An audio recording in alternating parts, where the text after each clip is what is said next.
प्यारे देशवासियों, नमस्कार। 74वें स्वतंत्रता दिवस की पूर्व संध्या पर देश विदेश में रह रहे भारत के सभी लोगों को बहुत बहुत बधाई और ढेर सारी शुभकामनाएं। 15 अगस्त को हम सब तिरंगे को लहराते हुए स्वाधीनता दिवस समारोह में भाग लेकर और देशभक्ति से भरे गीत सुनकर उत्साह से भर जाते हैं। हमारे युवाओं के लिए यह स्वाधीनता के गौरव को महसूस करने का दिन है। इस अवसर पर हम अपने स्वाधीनता सेनानियों के बलिदान को कृतज्ञता के साथ याद करते हैं। उनके बलिदान के बल पर ही हम सब आज एक स्वाधीन देश के निवासी हैं। हमारे स्वाधीनता संग्राम के आदर्शों की नींव पर ही आधुनिक भारत का निर्माण हो रहा है। हमारे दूरदर्शी राष्ट्र नायकों ने अपने विविध विचारों को राष्ट्रीयता के एक सूत्र में पिरोया था। उनकी साझा प्रतिबद्धता थी देश को दमनकारी विदेशी शासन से मुक्त कराना और भारत माता की संतानों के भविष्य को सुरक्षित करना। उन्होंने अपने कार्यकलापों से आधुनिक राष्ट्र के रूप में भारत की पहचान को मूर्त रूप प्रदान किया। हम सौभाग्यशाली हैं कि महात्मा गांधी हमारे स्वाधीनता आंदोलन के मार्गदर्शक रहे। उनके व्यक्तित्व में एक संत और राजनेता का जो समन्वय दिखाई देता है वह भारत की मिट्टी में ही संभव था। सामाजिक संघर्ष, आर्थिक समस्याओं और जलवायु परिवर्तन से परेशान आज की दुनिया गांधी जी की शिक्षाओं में समाधान पाती है। समानता और न्याय के लिए उनकी प्रतिबद्धता हमारे गणतंत्र का मूल मंत्र है। गांधी जी के बारे में युवा पीढ़ी की जिज्ञासा और उत्साह को देखकर मुझे अत्यंत खुशी होती है। प्यारे देशवासियों, इस वर्ष स्वतंत्रता दिवस के उत्सवों में हमेशा की तरह धूमधाम नहीं होगी। इसका कारण स्पष्ट है। पूरी दुनिया एक ऐसे घातक वायरस से जूझ रही है जिसने जनजीवन को भारी क्षति पहुंचाई है और हर प्रकार की गतिविधियों में बाधा उत्पन्न की है। इस वैश्विक महामारी के कारण हम सबका जीवन पूरी तरह से बदल गया है। यह बहुत आश्वस्त करने वाली बात है कि इस चुनौती का सामना करने के लिए केंद्र सरकार ने पूर्व अनुमान करते हुए समय रहते प्रभावी कदम उठा लिए थे। इन असाधारण प्रयासों के बल पर घनी आबादी और विविध परिस्थितियों वाले हमारे विशाल देश में इस चुनौती का सामना किया जा रहा है। राज्य सरकारों ने स्थानीय परिस्थितियों के अनुसार कार्रवाई की। जनता ने पूरा सहयोग दिया। इन प्रयासों से हमने वैश्विक महामारी की विकरालता पर नियंत्रण रखने और बहुत बड़ी संख्या में लोगों के जीवन की रक्षा करने में सफलता प्राप्त की है। यह पूरे विश्व के सामने एक अनुकरणीय उदाहरण है। राष्ट्र उन सभी डॉक्टरों, नर्सों तथा अन्य स्वास्थ्य कर्मियों का ऋणी है जो कोरोना वायरस के खिलाफ इस लड़ाई में अग्रिम पंक्ति के योद्धा रहे हैं। दुर्भाग्यवश उनमें से अनेक योद्धाओं ने इस महामारी का मुकाबला करते हुए अपने जीवन का बलिदान दिया। ये हमारे राष्ट्र के आदर्श सेवा योद्धा हैं। इन कोरोना योद्धाओं की जितनी भी सराहना की जाए वह कम है। ये सभी योद्धा अपने कर्तव्य की सीमाओं से ऊपर उठकर लोगों की जान बचाते हैं और आवश्यक सेवाओं की उपलब्धता सुनिश्चित करते हैं। ऐसे डॉक्टर, स्वास्थ्यकर्मी, आपदा प्रबंधन दलों के सदस्य, पुलिसकर्मी, सफाई कर्मचारी, डिलीवरी स्टाफ, परिवहन, रेल और विमानन कर्मी, विभिन्न सेवा प्रदाता, सरकारी कर्मचारी, समाज सेवी संगठन और उदार नागरिक अपने साहस तथा निस्वार्थ सेवा के प्रेरक उदाहरण प्रस्तुत कर रहे हैं। जब गांव और नगर में कामकाज रुक जाता है और सड़कें सुनसान हो जाती हैं, तब अपने अथक परिश्रम से ये कोरोना योद्धा सुनिश्चित करते हैं कि लोगों को स्वास्थ्य सेवाएं और राहत पानी और बिजली, परिवहन और संचार सुविधा, दूध और सब्जी, भोजन और किराने का सामान, दवा और अन्य आवश्यक सुविधाओं से वंचित न होना पड़े। ये अपनी जान को भारी जोखिम में डालते हैं ताकि हम सब इस महामारी से सुरक्षित रहें और हमारा जीवन तथा आजीविका दोनों चलती रहे। इसी दौरान पश्चिम बंगाल और उड़ीसा में आए अम्फान चक्रवात ने भारी नुकसान पहुंचाया, जिससे हमारी चुनौतियां और बढ़ गईं। इस आपदा के दौरान जानमाल की क्षति को कम करने में आपदा प्रबंधन दलों, केंद्र और राज्य की एजेंसियों तथा सजग नागरिकों के एकजुट प्रयासों से काफ़ी मदद मिली। पूर्वोत्तर और पूर्वी राज्यों में देशवासियों को बाढ़ के प्रकोप का सामना करना पड़ रहा है। इस तरह की आपदाओं के बीच समाज के सभी वर्गों के लोग एकजुट होकर संकटग्रस्त लोगों की मदद करने के लिए आगे आ रहे हैं। प्यारे देशवासियों, इस महामारी का सबसे कठोर प्रहार गरीबों और रोजाना आजीविका कमाने वालों पर हुआ है। संकट के इस दौर में उनको सहारा देने के लिए वायरस की रोकथाम के प्रयासों के साथ साथ अनेक जन कल्याणकारी कदम उठाए गए हैं। प्रधानमंत्री गरीब कल्याण योजना की शुरुआत करके सरकार ने करोड़ों लोगों को आजीविका दी है, ताकि महामारी के कारण नौकरी गंवाने, एक जगह से दूसरी जगह जाने तथा जीवन के अस्त व्यस्त होने के कष्ट को कम किया जा सके। लोगों की मदद के लिए सरकार अनेक कदम उठा रही है। इन प्रयासों में कॉरपोरेट सेक्टर, सिविल सोसाइटी और नागरिकों का भरपूर सहयोग मिल रहा है। किसी भी परिवार को भूखा न रहना पड़े, इसके लिए ज़रूरतमंद लोगों को मुफ्त अनाज दिया जा रहा है। मुफ्त अनाज उपलब्ध कराने के दुनिया के सबसे बड़े इस अभियान को नवंबर 2020 तक बढ़ा दिया गया। इस अभियान से हर महीने लगभग 80 करोड़ लोगों को राशन मिलना सुनिश्चित किया गया है। राशन कार्ड धारक पूरे देश में कहीं भी राशन ले सकें, इसके लिए सभी राज्यों को one nation one ration card योजना के तहत लाया जा रहा है। दुनिया में कहीं पर भी मुसीबत में फंसे हमारे लोगों की मदद करने के लिए प्रतिबद्ध सरकार द्वारा वंदे भारत मिशन के तहत 10 लाख से अधिक भारतीयों को स्वदेश वापस लाया गया है। भारतीय रेल द्वारा इस चुनौतीपूर्ण समय में ट्रेन सेवाएं चलाकर वस्तुओं तथा लोगों के आवागमन को संभव किया गया है। अपने सामर्थ्य में विश्वास के बल पर हमने कोविड-19 के खिलाफ लड़ाई में अन्य देशों की ओर भी मदद का हाथ बढ़ाया है। अन्य देशों के अनुरोध पर दवाओं की आपूर्ति करके हमने एक बार फिर यह सिद्ध किया है कि भारत संकट की घड़ी में विश्व समुदाय के साथ खड़ा रहता है। क्षेत्रीय और वैश्विक स्तर पर महामारी का सामना करने के लिए प्रभावी रणनीतियों को विकसित करने में हमारी अग्रणी भूमिका रही है। संयुक्त राष्ट्र सुरक्षा परिषद की अस्थायी सदस्यता के लिए हाल ही में संपन्न चुनाव में मिला भारी समर्थन भारत के प्रति व्यापक अंतर्राष्ट्रीय सद्भावना का प्रमाण है। भारत की यह परंपरा रही है कि हम केवल अपने लिए नहीं जीते हैं, बल्कि पूरे विश्व के कल्याण की भावना के साथ कार्य करते हैं। भारत की आत्मनिर्भरता का अर्थ स्वयं सक्षम होना है, दुनिया से अलगाव या दूरी बनाना नहीं। इसका अर्थ यह भी है कि भारत वैश्विक बाजार व्यवस्था में शामिल भी रहेगा और अपनी विशेष पहचान भी कायम रखेगा।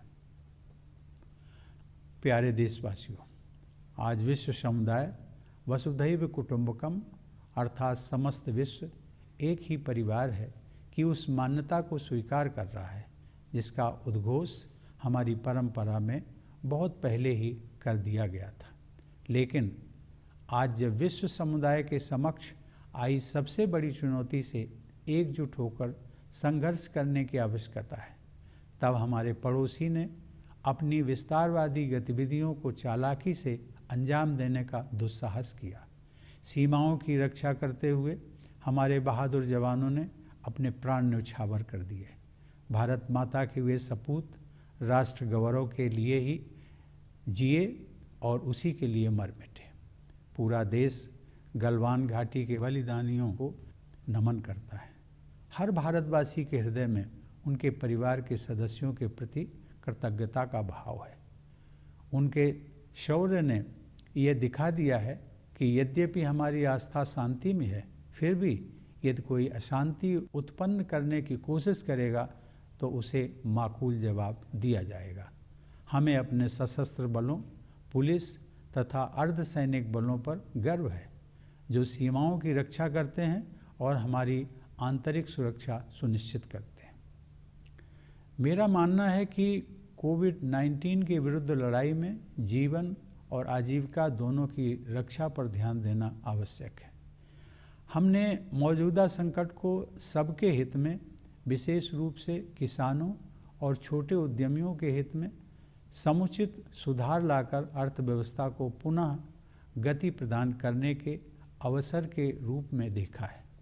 कृषि क्षेत्र में ऐतिहासिक सुधार किए गए हैं। अब किसान बिना किसी बाधा के देश में कहीं भी अपनी उपज बेचकर उसका अधिकतम मूल्य प्राप्त कर सकते हैं। किसानों को नियामक प्रतिबंधों से मुक्त करने के लिए आवश्यक वस्तु अधिनियम में संशोधन किया गया है। इससे किसानों की आय बढ़ाने में मदद मिलेगी। मेरे प्यारे देशवासियों, वर्ष 2020 में हम सब ने कई महत्वपूर्ण सबक सीखे। एक अदृश्य वायरस ने इस मिथक को तोड़ दिया है कि प्रकृति मनुष्य के अधीन है। मेरा मानना है कि सही राह पकड़कर प्रकृति के साथ सामंजस्य पर आधारित जीवन शैली को अपनाने का अवसर मानवता के सामने अभी भी मौजूद है। जलवायु परिवर्तन की तरह इस महामारी ने भी यह चेतना जगाई है कि विश्व समुदाय के प्रत्येक सदस्य की नियति एक दूसरे के साथ जुड़ी हुई है। मेरी धारणा है कि वर्तमान संदर्भ में अर्थ केंद्रित समावेशन से अधिक महत्व मानव केंद्रित सहयोग का है। यह बदलाव जितना अधिक व्यापक होगा, मानवता का उतना ही अधिक भला होगा। 21वीं सदी को उस सदी के रूप में याद किया जाना चाहिए जब मानवता ने मतभेदों को दरकिनार करके धरती माँ की रक्षा के लिए एकजुट प्रयास किए। दूसरा सबक यह है कि प्रकृति रूपी जननी की दृष्टि में हम सब एक समान हैं तथा अपने जीवन की रक्षा और विकास के लिए मुख्यतया अपने आसपास के लोगों पर निर्भर हैं। कोरोना वायरस मानव समाज द्वारा बनाए गए कृत्रिम विभाजनों को नहीं मानता है। इससे यह विश्वास पुष्ट होता है कि मनुष्यों द्वारा उत्पन्न किए गए हर प्रकार के पूर्वाग्रह और सीमाओं से हमें ऊपर उठने की आवश्यकता है। भारतवासियों में परस्पर सहयोग और करुणा की भावना दिखाई देती है। हमें अपने आचरण में इस सद्गुण को और अधिक समाविष्ट करना चाहिए, तभी हम सबके लिए बेहतर भविष्य का निर्माण कर सकते हैं। तीसरा सबक स्वास्थ्य सेवा को और मजबूत करने से जुड़ा है। सार्वजनिक अस्पतालों और प्रयोगशालाओं ने कोविड-19 का सामना करने में अग्रणी भूमिका निभाई है। सार्वजनिक स्वास्थ्य सेवाओं के कारण गरीबों के लिए इस महामारी का सामना करना संभव हो पाया है। इसलिए इन सार्वजनिक स्वास्थ्य सुविधाओं को और अधिक विस्तृत व सुदृढ़ बनाना होगा। चौथा सबक विज्ञान और प्रौद्योगिकी से संबंधित है। इस वैश्विक महामारी से विज्ञान और टेक्नोलॉजी को तेजी से विकसित करने की आवश्यकता पर और अधिक ध्यान गया है। लॉकडाउन और उसके बाद क्रमशः अनलॉक की प्रक्रिया के दौरान शासन, शिक्षा, व्यवसाय, कार्यालय के कामकाज और सामाजिक संपर्क के प्रभावी माध्यम के रूप में सूचना और संचार प्रौद्योगिकी को अपनाया गया है। इस माध्यम की सहायता से सभी भारतीयों का जीवन बचाने और कामकाज को फिर से शुरू करने के उद्देश्यों को एक साथ हासिल करने में मदद मिली है। केंद्र एवं राज्य सरकारों के कार्यालय अपने कार्यों के निर्वहन के लिए बड़े पैमाने पर वर्चुअल इंटरफेस का उपयोग कर रहे हैं। न्याय प्रदान करने के लिए न्यायपालिका ने वर्चुअल कोर्ट की कार्रवाई को अपनाया है। वर्चुअल कॉन्फ्रेंस आयोजित करने तथा अन्य अनेक गतिविधियों को संपन्न करने के लिए राष्ट्रपति भवन में भी हम प्रौद्योगिकी का उपयोग कर रहे हैं। आईटी और संचार उपकरणों की सहायता से डिस्टेंस एजुकेशन तथा ई लर्निंग को बढ़ावा मिला है। कई क्षेत्रों में अब घर से काम करने का ही प्रचलन हो गया है। प्रौद्योगिकी की सहायता से सरकारी और निजी क्षेत्रों के अनेक प्रतिष्ठानों द्वारा सामान्य स्तर से कहीं अधिक कामकाज करके अर्थव्यवस्था को गति प्रदान की गई है। इस प्रकार हमने यह सबक सीखा है कि प्रकृति से सामंजस्य रखते हुए विज्ञान और प्रौद्योगिकी को अपनाने से हमारे अस्तित्व और विकास की निरंतरता को बनाए रखने में सहायता मिलेगी। ये सभी सबक पूरी मानवता के लिए उपयोगी सिद्ध होंगे। आज की युवा पीढ़ी ने इन्हें भली भांति आत्मसात किया है और मुझे विश्वास है कि इन युवाओं के हाथों में भारत का भविष्य सुरक्षित है। यह दौर हम सभी के लिए कठिन है। हमारे युवाओं की कठिनाई तो और भी गंभीर दिखाई देती है। शिक्षण संस्थानों के बंद होने से हमारे बेटे बेटियों में चिंता पैदा हुई होगी और फिलहाल वे अपने सपनों और आकांक्षाओं को लेकर चिंतित होंगे। मैं उन्हें ये बताना चाहूँगा कि इस संकट पर हम विजय हासिल करेंगे और इसलिए अपने सपनों को पूरा करने के प्रयासों में आप सभी युवाओं को निरंतर जुटे रहना चाहिए। इतिहास में ऐसे प्रेरक उदाहरण उपलब्ध हैं जहां बड़े संकटों एवं चुनौतियों के बाद सामाजिक, आर्थिक और राष्ट्रीय पुनर्निर्माण का कार्य नई ऊर्जा के साथ किया गया। मुझे विश्वास है कि हमारे देश और युवाओं का भविष्य उज्जवल है। हमारे बच्चों और युवाओं को भविष्य की ज़रूरतों के अनुसार शिक्षा प्रदान करने की दृष्टि से केंद्र सरकार ने हाल ही में राष्ट्रीय शिक्षा नीति लागू करने का निर्णय लिया है।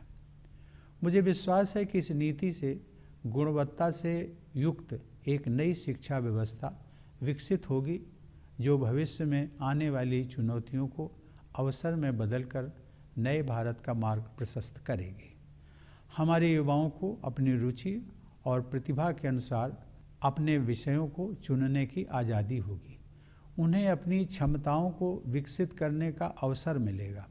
हमारी भावी पीढ़ी इन योग्यताओं के बल पर न केवल रोजगार पाने में समर्थ होगी बल्कि दूसरों के लिए भी रोजगार के अवसर उत्पन्न करेगी। राष्ट्रीय शिक्षा नीति एक दूरदर्शी और दूरगामी नीति है। इससे शिक्षा में इंक्लूजन, इनोवेशन और इंस्टीट्यूशन की संस्कृति को मजबूती मिलेगी।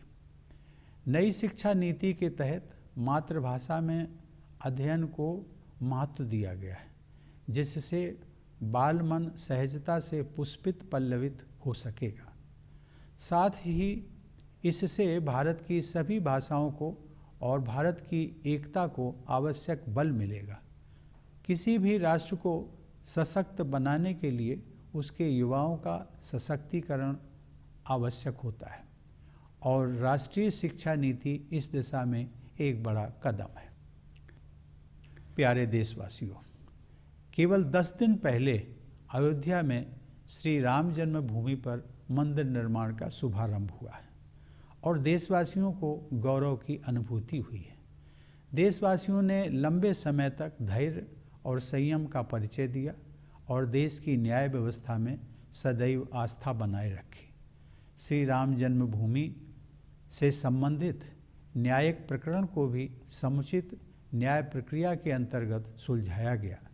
सभी पक्षों और देशवासियों ने उच्चतम न्यायालय के निर्णय को पूरे सम्मान के साथ स्वीकार किया और शांति, अहिंसा, प्रेम एवं सौहार्द के अपने जीवन मूल्यों को विश्व के समक्ष पुनः प्रस्तुत किया। इसके लिए मैं सभी देशवासियों को बधाई देता हूँ। मेरे प्यारे देशवासियों, जब भारत ने स्वाधीनता हासिल की तो कुछ लोगों ने ये आशंका जताई थी कि लोकतंत्र का हमारा प्रयोग सफल नहीं होगा। वे हमारी प्राचीन परंपराओं और बहुआयामी विविधता को हमारी राज्य व्यवस्था के लोकतंत्रीकरण के मार्ग में बाधा समझते थे। लेकिन हमने अपनी परंपराओं और विविधता को सदैव अपनी ताकत समझकर उनका संवर्धन किया है और इसीलिए दुनिया का यह सबसे बड़ा लोकतंत्र इतना जीवंत है। मानवता की भलाई के लिए भारत को अग्रणी भूमिका निभाते रहना है। आप सभी देशवासी इस वैश्विक महामारी का सामना करने में जिस समझदारी और धैर्य का परिचय दे रहे हैं, उसकी सराहना पूरे विश्व में हो रही है। मुझे विश्वास है कि आप सब इसी प्रकार सतर्कता और जिम्मेदारी बनाए रखेंगे। हमारे पास विश्व समुदाय को देने के लिए बहुत कुछ है, विशेषकर बौद्धिक, आध्यात्मिक और विश्व शांति के क्षेत्र में। इसी लोक मंगल की भावना के साथ मैं प्रार्थना करता हूँ कि समस्त विश्व का कल्याण हो। सर्वे भवन्तु सुखिनः, सर्वे सन्तु निरामयाः, सर्वे भद्राणि पश्यन्तु मा कश्चित् दुख भाग भवेत्। अर्थात सभी सुखी रहें, सभी रोग मुक्त रहें, सब लोग अच्छाइयों पर ध्यान दें और किसी को भी दुख न भोगना पड़े। संपूर्ण विश्व के कल्याण का यह संदेश मानवता के लिए भारत का एक अनूठा उपहार है। एक बार फिर आप सबको 74वें स्वाधीनता दिवस की बधाई देते हुए आप सभी के अच्छे स्वास्थ्य एवं सुंदर भविष्य की कामना करता हूँ। धन्यवाद। जय हिंद। मैं हूं वीरेंद्र प्रधान, दिल्ली से इंडिया नाउ के लिए। ऐसी लेटेस्ट खबरों के नोटिफिकेशन पाने के लिए आप हमारे चैनल को सब्सक्राइब करें, लाइक करें तथा शेयर करें और साथ ही बेल आइकन के बटन को दबाएं ताकि खबरों का नोटिफिकेशन सबसे पहले आप तक पहुंचे।